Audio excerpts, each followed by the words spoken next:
جب کئی سال بعد دنیا کی تاریخ لکھی جائے گی تو ایک قوم المجرمین پاکستان کے بارے میں بھی تاریخ لکھی جائے گی۔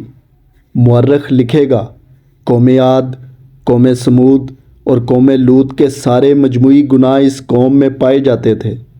یہ ایک ایسی قوم تھی جو نام تو اللہ کا لیتی تھی مگر مانتی اپنے اپنے اعلیٰ کاروں کو تھی۔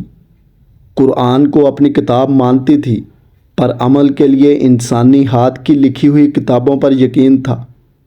ایک ایسی قوم تھی جس کو تعلیم صرف جاہل بنانے کے لیے دی جاتی تھی۔ ان کے حکمران بادشاہوں کی طرح زندگی گزارتے تھے مگر اس قوم کے نچلے طبقے کے پاس کھانے کو روٹی نہیں تھی۔ مورخ لکھے گا، اس قوم کا انصاف بکتا تھا۔ طاقتور کے لیے علیحدہ قانون اور غربا کے لیے الگ قانون تھا۔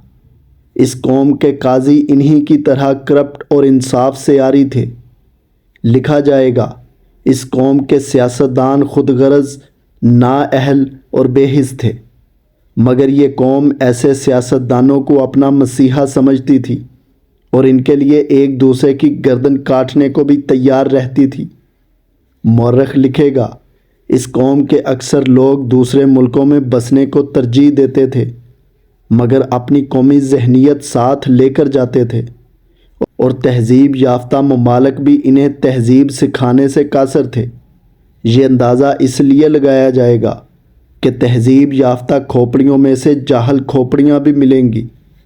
ایک ایسی قوم تھی جو لمبی لمبی دعائیں اور بد دعائیں کرتی تھی مگر اس کا عملی کردار انتہائی ناگفتہ بے اور بے ہدہ تھا۔ ایک ایسی قوم تھی جس میں حرام خور عزت دار کہلاتے تھے اور محنت کر کے کھانے والے کمی کمین۔